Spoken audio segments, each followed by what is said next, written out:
আনার হত্যাকাণ্ডে আস্তে আস্তে বেরিয়ে পড়ছে থলের বিড়াল। ঝিনাইদহ ৪ আসনের এমপি আনোয়ারুল আজিম আনার হত্যাকাণ্ডের ঘটনায় জড়িতদের দ্রুত শাস্তি ও ফাঁসির দাবিতে বিক্ষোভ করেছে তার অনুসারীরা।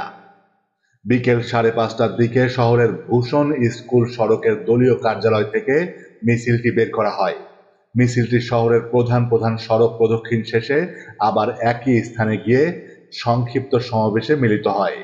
এ সময় উপস্থিত ছিলেন পৌরসভার মেয়র আশরাফুল আলম, উপজেলা পরিষদের chairman Shibli Nomani, vice chairman Shafiquzzaman Rasel, যুবলীগের সাধারণ সম্পাদক জাহাঙ্গীর হোসেন সোহেল সহ অন্যান্যরা। এ সময় বক্তারা বলেন, আস্তে আস্তে থলের বিড়াল বের হতে শুরু করেছে। ঝিনাইদহ জেলা আওয়ামী লীগের সাধারণ সম্পাদক সাইদুল করিম মিন্টু এই হত্যার সাথে প্রত্যক্ষ ও পরোক্ষভাবে জড়িত। মিন্টুর অনুসারী কালীগঞ্জের অনেক নেতা এই হত্যাকাণ্ডে অর্থের যোগান দিয়েছে, তাদেরকে দ্রুত আইনের আওতায় আনার দাবি জানানো হয়েছে। এদিকে এমপি আনোয়ারুল আজিম আনার হত্যায় জড়িতদের শাস্তির দাবিতে মানববন্ধন করেছে কালীগঞ্জ মোটর মালিক সমিতি। বিকেল ৪:৩০টার দিকে শহরের মেইন বাস স্ট্যান্ড এলাকায় এ মানববন্ধন অনুষ্ঠিত হয়।